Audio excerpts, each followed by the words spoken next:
Ele está longe do Brasil, não aparece no Congresso, não circula em eventos políticos nacionais. Mas mesmo assim ele continua sendo aí um nome decisivo para 2026. Estamos falando de Eduardo Bolsonaro, filho aí do ex-presidente Jair Bolsonaro, que permanece aí nos Estados Unidos denunciando o que ele considera aí uma perseguição política promovida por autoridades do judiciário brasileiro. Enquanto muitos o chamam de exilado, outros enxergam uma jogada estratégica. E agora, surge aí a pergunta que está incomodando seus adversários. Ele pode ser candidato mesmo morando fora do país?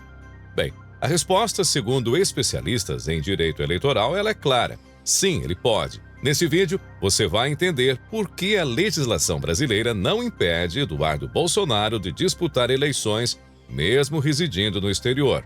Quais são aí os requisitos legais para isso e também o que está por trás dessa movimentação internacional e por que a sua possível candidatura ela pode aí reconfigurar o tabuleiro da política brasileira.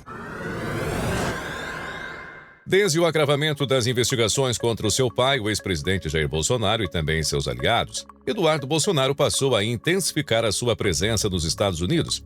Ele não está simplesmente morando fora, ele está construindo alianças, também denunciando aí os abusos e ganhando apoio de figuras importantes do Partido Republicano Americano, como os congressistas Marco Rubio e Chris Smith.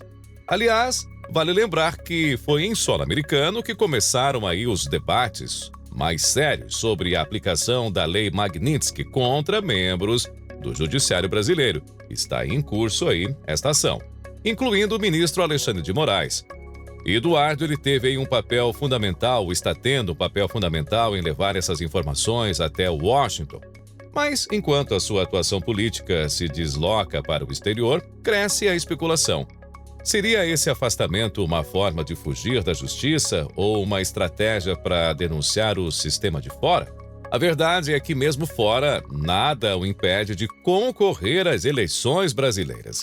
Ao contrário aí do que se espalha nas redes sociais, a legislação brasileira, portanto, ela não exige que o candidato esteja morando no Brasil para disputar aí um cargo público. Então, não importa se ele está em São Paulo, Brasília ou Miami, o que a lei exige é bem diferente. E Eduardo, então, portanto, ele cumpre aí os requisitos legais e com folga. Olha, para concorrer a um cargo eletivo no Brasil, o cidadão precisa cumprir pelo menos aí 3 exigências básicas. Primeiro, ter domicílio eleitoral no território nacional. 2, estar filiado a um partido político dentro do prazo legal. E 3, estar em dia com a Justiça Eleitoral, sem pendências que o tornem inelegível. Então vamos entender aí por partes. Bom, com relação ao domicílio eleitoral, não é necessariamente o mesmo que a residência física. Então, portanto, ele pode ser caracterizado por qualquer vínculo político, profissional, familiar ou social com determinada localidade. Por exemplo, Eduardo Bolsonaro ele mantém aí o seu domicílio eleitoral em São Paulo, onde ele foi eleito deputado federal com uma das maiores votações aí do país. Ele também nunca deixou de ter aí atuação política nessa base, e a sua ligação aí com o eleitorado paulista, ela a princípio aí permanece intacta. Já quanto à filiação partidária, ele segue como membro do Partido Liberal, portanto filiado ao Partido Liberal, o mesmo partido aí, portanto, de seu pai Jair Bolsonaro e maior força política aí da oposição ao governo Lula. O PL já indicou que conta com Eduardo como uma das principais peças para o tabuleiro político aí de 2026. Por fim, está com a ficha limpa. Pelo menos até o momento, né, Eduardo Bolsonaro não tem aí qualquer condenação que o torne inelegível. Não há aí nenhuma decisão judicial transitada em julgado contra ele. Portanto, ele está aí, tecnicamente, apto a concorrer a qualquer cargo nas eleições futuras. Embora a candidatura seja aí juridicamente válida, a situação ela pode gerar aí desgaste político. Adversários devem explorar o fato de um parlamentar brasileiro viver fora do país enquanto pleiteia aí um cargo eletivo. Ainda segundo aí, portanto, esses especialistas ouvidos aí pela Folha de São Paulo, no entanto, eventuais ações judiciais contra a candidatura teriam aí pouca chance de prosperar. Então, mesmo que tentem atacá-lo no campo moral ou no campo político, a verdade jurídica é essa. ele pode sim disputar as eleições, mesmo morando nos Estados Unidos, e pode ganhar. Portanto, é importante entender que a decisão de Eduardo de permanecer fora do Brasil não é apenas aí por proteção, mas também pode ser a estratégia. Ele tem atuado aí como uma espécie de embaixador informal das denúncias contra os abusos cometidos por autoridades brasileiras. Não só ele, como também o jornalista aí Paulo Figueiredo e outros nomes, mas esses são os principais. Desde 2022, o Brasil entrou aí no radar de organizações internacionais de direitos humanos, grupos conservadores americanos e até entidades ligadas ao Congresso dos Estados Unidos. E em muitos desses encontros, quem aparece aí como figura-chave? Exatamente, Eduardo Bolsonaro. Portanto, a sua atuação internacional tem sido focada na construção de um dossiê contra o STF e também a PGR, baseado em censura e perseguição a opositores, restrições à liberdade de expressão e também bloqueio de redes sociais. Tudo isso vai sendo documentado, denunciado e articulado aí nos bastidores.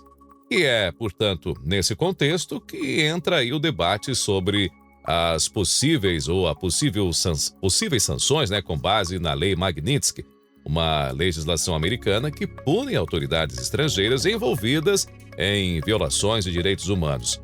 Para o sistema que governa o Brasil hoje, Eduardo ele é um incômodo com voz ativa no exterior, especialmente aí nos Estados Unidos. Enquanto a esquerda tenta pintar a sua ausência como fuga, ele a transforma em um palanque político. Olha, a possível candidatura de Eduardo Bolsonaro nas eleições de 2026 causa pânico entre os seus opositores e com razão. Mesmo longe, Eduardo Bolsonaro tem carisma, tem capital político e também base eleitoral aí consolidada. Ele representa a continuidade do bolsonarismo e é um contraponto direto à hegemonia construída aí pela esquerda no judiciário, na imprensa e também nas instituições. Para os que controlam o sistema, a melhor solução seria torná-lo inelegível, o que ainda não conseguiram fazer, pelo menos até agora. A segunda opção seria desmoralizá-lo, criando a imagem de um deputado foragido, ou até mesmo covarde, ou desconectado aí do Brasil. Mas a realidade ela é bem diferente. Eduardo está aí justamente onde as batalhas mais importantes da geopolítica da liberdade de expressão estão aí sendo travadas, portanto, que é nos Estados Unidos. E o povo entende isso, compreende isso. Em um país onde jornalistas são censurados, deputados são presos e plataformas são silenciadas, a simples possibilidade de um opositor romper esse cerco já representa aí uma ameaça real ao projeto autoritário em curso aqui no Brasil. Eduardo Bolsonaro, ele pode não estar aí andando pelas ruas de São Paulo, nesse exato momento, mas o que ele representa continua vivo aí no coração de milhões de brasileiros que não se dobraram à narrativa única imposta aí de cima para baixo. E, se a candidatura for confirmada, mesmo a quilômetros de distância, será aí um recado direto ao sistema. A oposição está viva, articulada e pronta para voltar.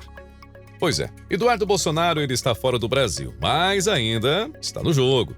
Com base legal sólida, sem impedimentos jurídicos e com uma estratégia internacional muito bem articulada, ele pode ser aí uma das grandes surpresas de 2026 e um pesadelo para aqueles que tentam calar a direita conservadora. E se o sistema achava que o afastamento dele significava rendição, olha, está aí profundamente enganado.